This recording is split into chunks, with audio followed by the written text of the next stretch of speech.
Perkenalkan, nama saya Valeria Jessica Mbupu, saya dari kelas 11E.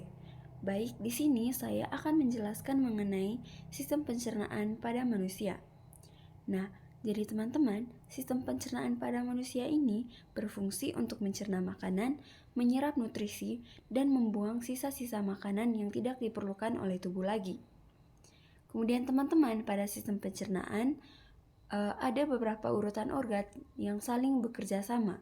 Di antaranya ada mulut, kerongkongan atau esofagus, ada lambung, kemudian ada usus halus, usus besar, dan rektum atau anus. Kemudian teman-teman ada organ pembantu seperti hati, pankreas, dan kantong empedu. Baik, langsung saja. Yang pertama itu teman-teman ada mulut. Nah, jadi proses pencernaan yang pertama itu dimulai dari mulut.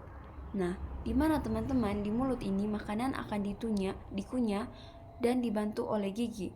Kemudian makanan tersebut akan bercampur dengan air liur, di mana air liur tersebut teman-teman mengandung enzim amilase yang membantu untuk mengeluarkan karbohidrat dari makanan.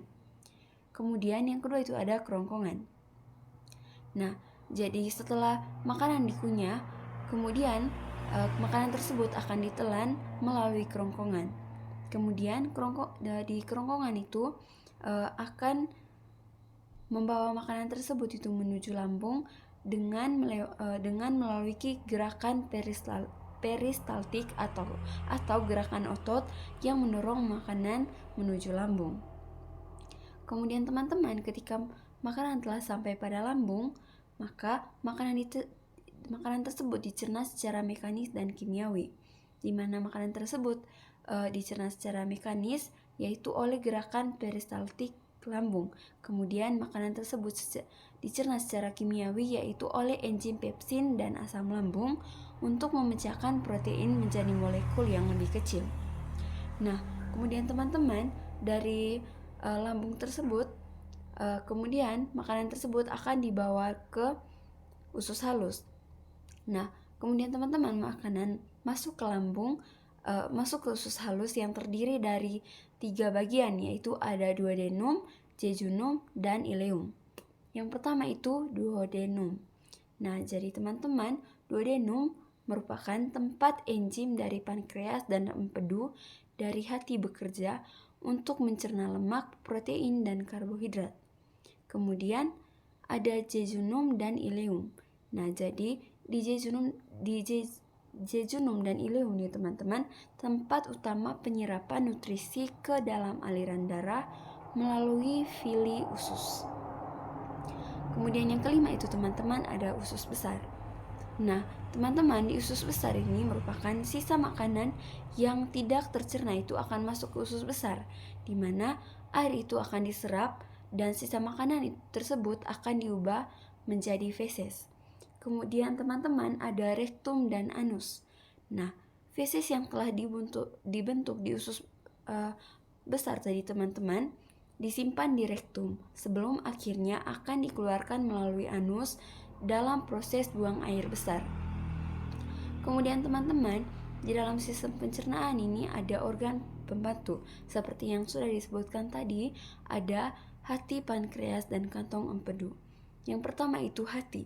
Nah, hati ini teman-teman berfungsi menghasilkan empedu untuk membantu mencerna lemak. Kemudian yang kedua itu pankreas. Nah, jadi pankreas itu berfungsi menghasilkan enzim pencernaan untuk memecahkan protein, karbohidrat, dan lemak. Kemudian yang terakhir itu ada kantong empedu. Nah, jadi kantong empedu itu teman-teman berfungsi untuk menyimpan empedu sebelum dilepaskan ke usus halus. Nah, seluruh proses pencernaan ini teman-teman memastikan tubuh mendapatkan nutrisi yang dibutuhkan untuk energi dan pertumbuhan. Yang berikutnya itu teman-teman ada penyakit pada sistem pencernaan pada manusia. Yang pertama itu ada gastritis. Nah, jadi teman-teman, gastritis ini merupakan peradangan pada dinding lambung akibat infeksi bakteri, stres, atau konsumsi obat tertentu. Kemudian yang kedua itu ada GERD atau gastroesophageal reflux disease. yaitu merupakan penyakit naiknya asam lambung ke kerongkongan yang menyebabkan rasa terbakar di dada. Kemudian yang ketiga itu MAC atau ulcus pecticum. Nah, jadi MAC itu disebabkan oleh luka pada lambung akibat produksi asam berlebihan atau infeksi bakteri H. pylori. Kemudian yang keempat itu teman-teman diare. Nah, jadi diare itu merupakan penyakit buang air besar yang terlalu sering dan encer akibat infeksi virus, bakteri, atau intoleransi makanan. Kemudian teman-teman ada konstipasi atau sembelit. Nah, jadi konstipasi atau sembelit ini teman-teman merupakan penyakit kesulitan buang air besar karena kurang serat atau dehidrasi. Kemudian yang keenam itu teman-teman ada apendistis atau radang usus buntu. Nah, jadi radang usus buntu itu teman-teman disebabkan peradangan pada usus buntu yang harus memerlukan operasi. Kemudian yang ketujuh itu teman-teman ada hepatitis. Jadi hepatitis itu teman-teman disebabkan oleh infeksi virus yang menyerang hati dan mengganggu fungsi pencernaan lemak. Kemudian yang ke-8 yaitu ada batu empedu. Nah, jadi batu empedu itu disebabkan oleh pembentukan batu di kantong empedu yang dapat menyebabkan nyeri perut. Kemudian yang terakhir itu ada kanker kolon. Nah, kanker ini biasanya terjadi pada usus besar. Kanker pada usus besar yang sering berkembang dari polip usus. Kemudian yang berikutnya itu ada alat kesehatan usus untuk sistem pencernaan. Nah, jadi berbagai alat kesehatan itu digunakan untuk mendiagnosis dan mengobati gangguan pada sistem pencernaan. Nah, jadi sistem tersebut itu diantaranya yang pertama itu ada endoskopi. Nah, jadi endoskopi itu merupakan alat yang berupa selang fleksibel dengan kamera untuk melihat kondisi kerongkongan, lambung, dan usus.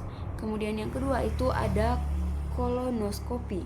Alat serupa endoskopi tetapi digunakan untuk memeriksa usus besar dan mendeteksi polip atau kanker. Kemudian yang ketiga itu ada ultrasonografi atau USG abdomen.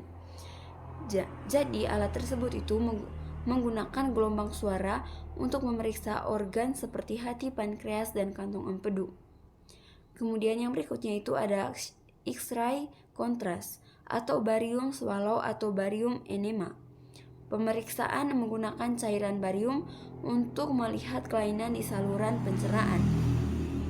Kemudian yang berikut itu ada pH metrik esofagus. Jadi alat tersebut itu berfungsi untuk mengukur tingkat asam di kerongkongan untuk mendeteksi GERD. Kemudian ada CT scan atau MRI abdomen, digunakan untuk melihat detail organ dalam jika ada dugaan tumor atau penyakit lainnya. Kemudian ada tes darah hati atau liver function test, mengevaluasi kesehatan hati melalui kadar enzim dan protein dalam darah. Kemudian ada tes napas urea, digunakan untuk mendeteksi infeksi H. pylori, penyebab utama gastritis dan tukak lambung. Nah, jadi teman-teman alat-alat ini itu membantu dokter dalam mendiagnosis, memantau, dan menangani berbagai penyakit pada sistem pencernaan manusia. Baik, itu saja yang bisa saya jelaskan. Sekian dari saya, terima kasih.